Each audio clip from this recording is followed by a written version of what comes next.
Good day, everybody. My name is Summary.Lesson, and I'm taking Sabbath school lesson for this week. Summary, actually. So the topic for this week is Stewards after Eden. Stewards after Eden. So the Bible text, memory text, taken from 1 Thessalonians chapter 2 verse 4. 1 Thessalonians chapter 2 verse 4. Let's check what that says. 1 Thessalonians chapter 2 verse 4. It says, "On the contrary, we speak as those approved by God to be entrusted with the gospel. We are not trying to please people, but God who tests our hearts." The last sentence really says it all. We are not trying to please people, but God who tests our hearts. Stewards after Eden. So first of all, let's define what a steward is. From the dictionary, according to Merriam-Webster's dictionary, a steward is someone who is put in charge of something. A steward does not own a thing, but then watches over a thing for a person, for a master, right? So a steward in the Old Testament, was characterized by certain activities, certain responsibilities, certain features, right? And from the Old Testament, we can pick out three important things that characterize a steward. And the first thing is, stewards are seen to be of great responsibility. In selecting a steward, in picking a steward, you do not pick someone that is incapable of doing a job. When you want to do something, when you want to carry out an activity, you pick someone that you know is capable, someone that you know is very effective, efficient at that thing. So stewards are of great responsibility. The second thing here says, stewards know why they are entrusted with it. Why they are interested in what it is, and then what exactly they are interested in. It says also that stewards know that what they are entrusted with is not theirs but their masters. Okay, stewards understand that whatever it is that they are watching over, whatever it is that they are entrusted with is not theirs. Right? Let's put this back in spiritual terms. God has called us to be stewards. God has called us to be stewards of the world. Stewards, as Christians, are meant to be stewards. Are meant to take over, watch over earth for Christ. So we know that whatever it is that we do for Christ is not ours, it's not by our power, right? We are only doing it for Christ. And then the third thing we pick from stewards here says, when stewards take for their own use that which was entrusted to them, they were dismissed. When stewards take for their own use that which was entrusted to them, they were dismissed.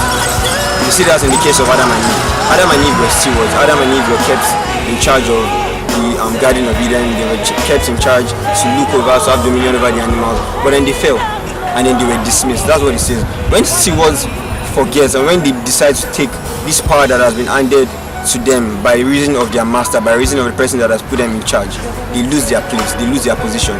As a steward understands his position. A steward understands that there is a master who is in charge, and he knows his place as the servant, as the steward. Okay. It also says here that what exactly does it mean to be a steward of God?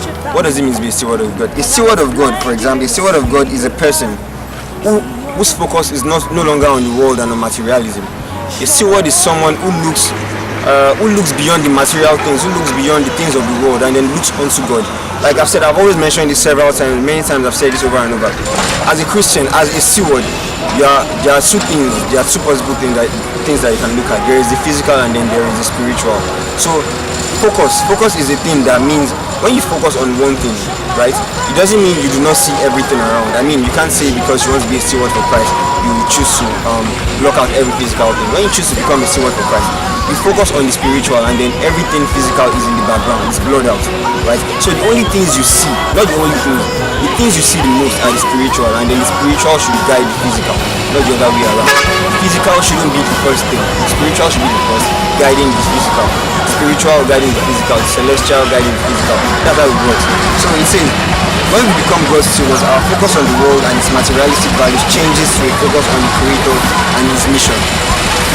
Okay, for example, we see people interested in things of the world. People want to own most recent homes for the wrong reason. People want to own big houses for the wrong reason. People want to do things for the wrong reason. People want to do even the right things for the wrong reason. But then that is not what a steward is. A steward knows his place. A steward knows that, okay, this thing I'm doing, it is not for me, it is for God. Everything I'm doing, all my activities on this earth, they are monitored by God. And as the Bible text says, memory text says, we are not trying to please people but God. The things we do, people might say, okay, if I do this thing for God, if you do this thing for God, you are not cool, right? To say it like that, you are not cool, you are not a cool person, you are a misfit because you do the things of God. But then that is not what it is. You should not endeavor to please people. The only person you should try to please is God, because eventually, after the world passes, God is the only one that you have. I mean, if you choose to be myopic, looking only at the world and not looking beyond the world, not looking beyond what is on earth right now, you will eventually lose your place in Christ. You lose your place as a Christian. So you have two choices. You have a choice to look onto the physical and then miss the spiritual, or look onto the spiritual and then forget about the physical. Okay, so like the topic says, stewards after Eden. That means the job of a steward, or the work of a steward before Eden, that's the Garden of Eden, was different from the work of a steward after Eden. And then we are concentrating on the work of a steward after Eden. Before Eden, that's before the fall of man, before man ate the fruit and then fell, Adam and Eve. You know that story. So before Eden, the work of a steward was basically just a physical work. Like, just watch over the Garden of Eden, have dominion over the animals. But then now, after man fell, the work of a steward has become even more. Now we have the physical work, that's looking over the things of the earth, and Christ created the things of the earth, and Christ created the animals, and then we still have that mandate to watch over them, to have dominion over them. But now it includes something else. We are now stewards of spiritual truth. We are stewards of spiritual truth. Christ has given us, as Christians, spiritual truth to pass on to others. You know, as Christians, we are not just Christians for ourselves. Right? As Christians, we are supposed to be Christians for others. We are supposed to be Christians to win other souls unto Christ. And now, as stewards of spiritual truth, God has given us this mandate, God has given us this ability, God has given us the spiritual truth to pass on to others. This spiritual truth is not by ourselves. This spiritual wisdom, this spiritual knowledge, they are not things that we generate by ourselves. They are not things that are of us. They are of Christ. Right? So, at any point, like we saw from one of the lessons from the Old Testament about stewards, at any point we decide to take these things for ourselves and not attribute it to God, we get dismayed, we get cut off. So as stewards of spiritual truth, we are supposed to teach the people, teach the general public, win souls unto Christ, teach people the spiritual truth, and then win other souls unto Christ. And now our role as stewards generally, is to win souls unto Christ. As stewards, we are supposed to watch over the things of Christ. We are supposed to have dominion over the earthly things. We are supposed to have dominion over the things around us. We are not supposed to have things like fear shouldn't bother us. Things like inadequacy shouldn't bother us. The things that should bother us should be spiritual things. We should look onto the spiritual and leave the physical in the background. The spiritual should be in the foreground and the physical in the background. That's how things should work. So I hope it has been an enlightening lesson. Catch us again next week. God bless you.